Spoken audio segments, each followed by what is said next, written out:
මගේ ප්‍රේක්ෂක සහෝදරයන් සියලුම දෙනාව infinity subject YouTube නාලිකාවට. ඉතින් පෙරවදනින් පස්සේ දිගු නිහැරියාගෙන් පස්සේ ඉතින් අපි ඔයගොල්ලොන්ව ආයි නැවත සම්බන්ධ වෙනවා. මොකද මගේ ඇත්තටම කාර්යබහුල පොඩ්ඩක් අධ්‍යාපන කටයුතුත් එක්ක කාර්යබහුල වුණා මේ පහුගිය දින ටික.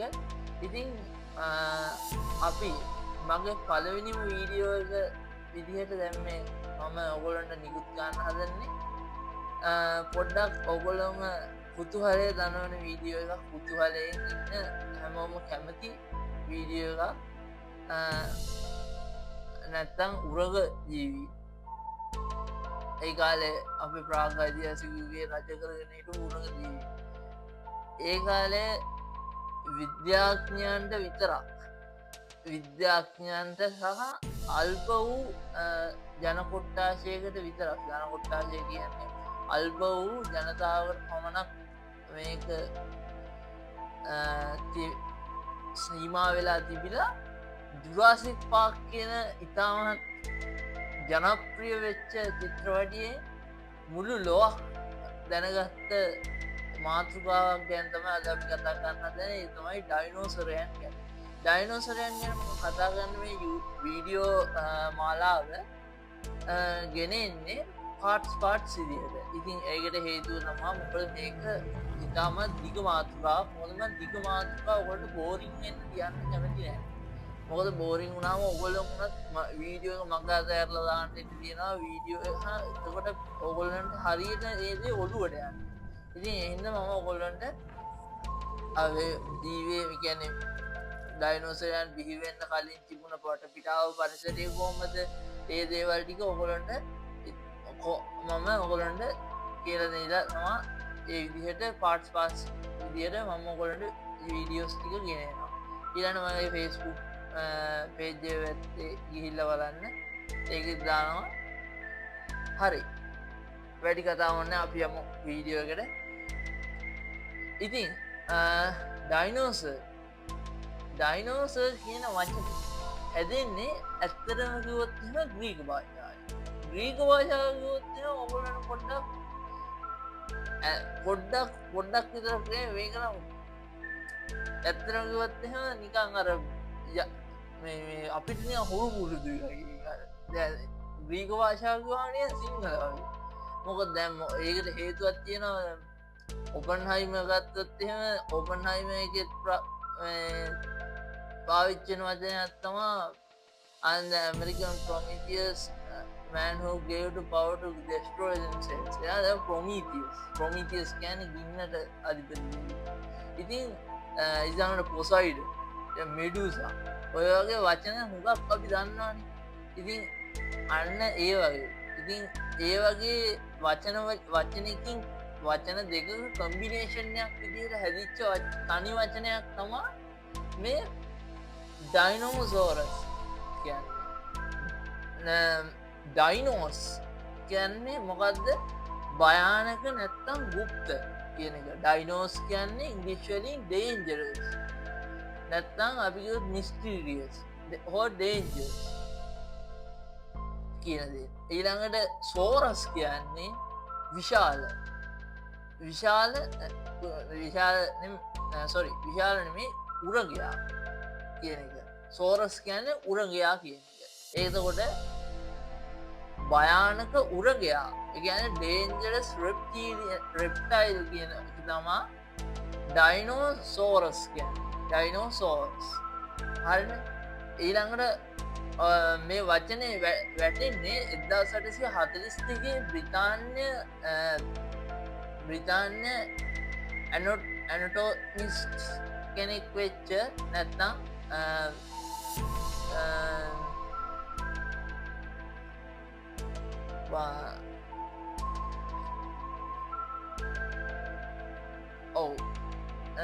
නැත්නම් කායච්ඡේද විද්‍යාඥයෙක් වෙච්ච රිචඩ් ඕවන් තමයි මේ නම දාන්නේ. මේ නම දාලා ඉවරලා අපි ඉතින් පාවිච්චි කරන ඩයිනෝසෝර්ස් කියන. මෙයා දැක්කම ඩයිනෝසෝර්ස් කියන. මේ දැක්කම ඩයිනෝසෝර්ස් කියන. ඔයගොල්ලන්ට මේ පේනවා ඇති මේ පිච්චසරින් ඩයිනසෝස්ලා කියන්න ඕලන්ට දැන් ඒක ඔළුවට ගිහින්දී ඉතින් මේක වසර මිලියන ගාන අපි මේ ඇට සැකිලි මේ මිනිස්සුන්ට හම්වෙලා තිබ්බා නමුත් මේගොල්ලන් ඩයිනෝසෝරස්ල කියලා හඳුනගත්ත නෑ කවුරුත් ඩයිනෝසෝරස්ල කියලා හඳුරගත්ත නෑ මෙයාව ඉතින් අපි ප්‍රාගයිදස්ගේ ඩයිනෝසෝරස් කෙනෙකුගේ ඇත්තරම ඩයිනෝසෝරස් කියලා හඳුනගන්න මෙයාව ඩයිනෝසෝරස් කෙනෙක් නැත්තම් ලොකු මේ උරගයකුට සමාන ජීවියගේ අස්ති කොටස් වලින් අපි මෙයාගේ පරීක්ෂණ පටන්ගන්නේ 1800 අර 1842 තම රිෂඩෝවන් එතකොට නම තියන්න මෙයාට අපිට අපේ ඔගොල්ලන් මේ වීඩියෝ එක අතරමැදි ඔගොලන්ට මේ ඩයිනෝසෝරස්ලගේ යම් කිසි පිච්චස්ටිකක් පෙන්න්නනවා හොඳ වීඩියෝ කිලිප්ස් පිච්චස්ටියක් පෙන්න්නවා ඒ හොඳට අධ්‍යනය කල බාන්න මේගොල්ල උරංග ජීවීන් අගෙන කියන උරගයකුට සමාන ජීවී නමුත් විශාලයි අපි ස්රාට කතා කරු මේ වීඩියෝක ඉස්රාට කතා කරන්න ඊළඟට අපි කතා කරන්නවා කටුස්සන් වැනි උරගේ මේගොලට කියන්නේ එදා සැටසීද මේගොල්ලො දැනගත්තට මේ ලොකු ඇටන කිල්ලක් තියෙනවා මෙහෙමයි කිය ඉගොල්ලොන් දැනගත්තට නමුත් විද්‍යාඥෝන් එච්චර මේ සැලකිරිමත් වනේ නෑ පරීක්ෂණ කරන්නත් එපෑ පරීක්ෂණ ගාන කරලා තමා හරි නිගමනයකට එන්නේ එතකම්ම නිකම් කටුස්ස වගේ ජීවින් කොට්ටාශයක් කියලා තම හිතු ඊළඟට ටික එත්ති ඉගවා නෝඩගේ සමතල දත්වරින් තියෙන සම්දල දත් තියෙන ශාක භක්ෂක ඩයිනසෝරස්ලා ඔයිළඟට මේ ඔගොලන් දැනගත්තත් එහෙම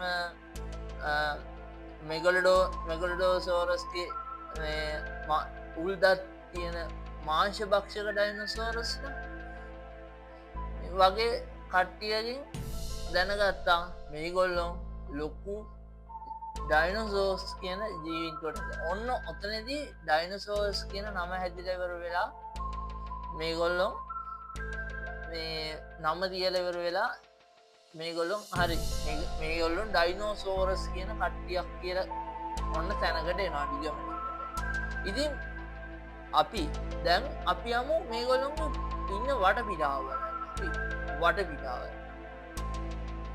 භූ ඉතිහාසය හදාරනකොට අපිට මේ කාලේ අපි ඩයිනසෝරස්ලා වැඩිපුරම පෘථිවි තලේ රජ කරගෙන හිටපු කාලයක් තමයි පෘථිවි තලේ වැඩිපුරම ගැවසිච්ච කාලයක් තමයි ප්‍රාග්යිතිහාසයේ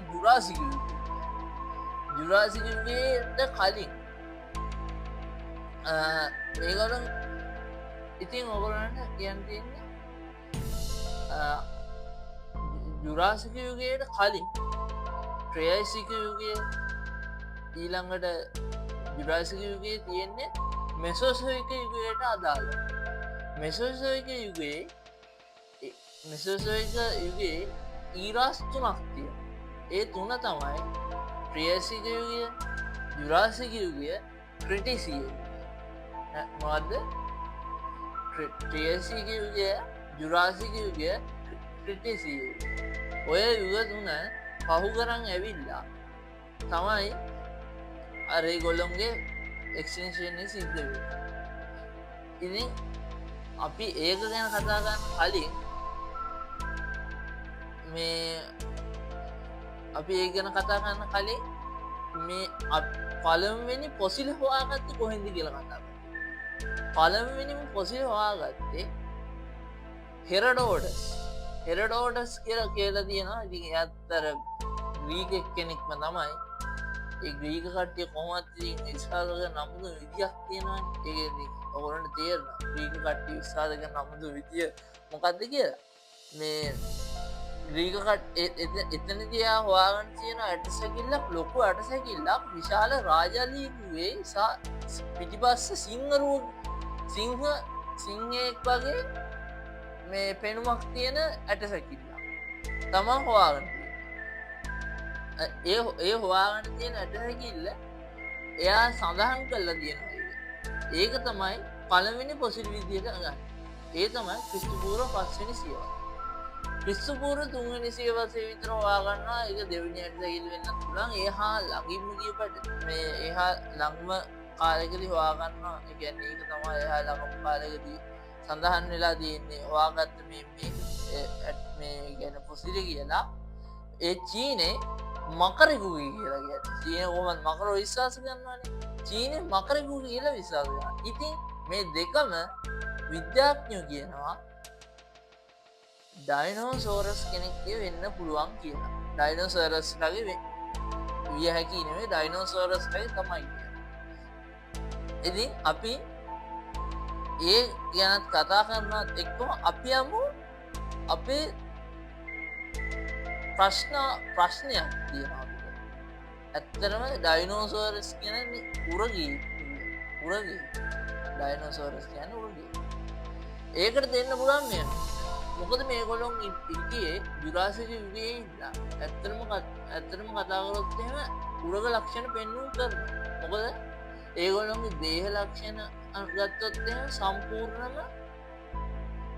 සම්පූර්ණම කොරපොතු වලින් වැහිලා ඒ වගේම මේ සම්පූර්ණම කොරපොතු වලින් වැහිච්ච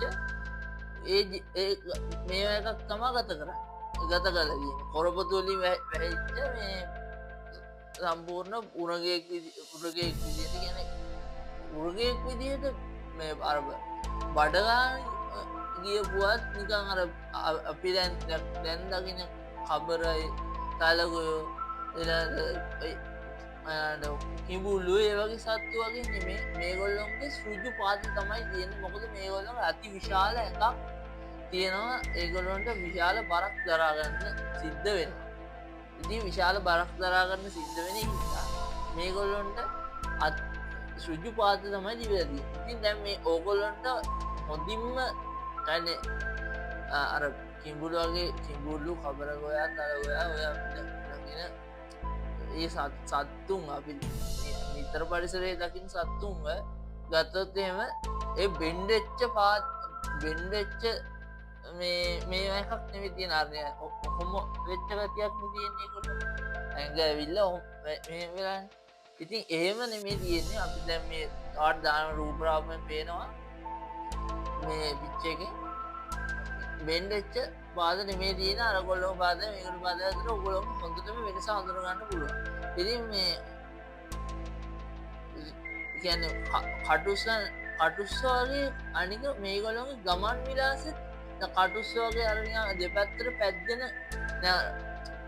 මූ වෙන يعني දෙපැත්තට මූ වෙන්නේ නැහැ. මේගොල්ලෝගේ කෙලින්මම ටිකක් ස්පීඩ් මේගොල්ලෝගේ ඩයිනෝසෝරස්ලයි සයින්ටිස්ලා කියන විදියට ස්පීඩ් මූවමන්ට් එකක් තමයි තිබිලා තියෙන්නේ. ස්පීඩ් මූවමන්ට් එකක්. මොකද මේගොල්ලෝගේ තියෙන්නේ අර දෙපැත්තට කියපු පාද නෙමෙයි බෙන්ඩෙච්ච පාදවත් ඒ වගේ පාද නෙමෙයි ඒ වගේ පාද වලින් තියනවා නන්නේ. දෙපැත්තට මූව් වෙන්නේ. අර කෙලින්මම යන්න පුළුවන් පාද තමයි තිබිලා තියෙන්නේ.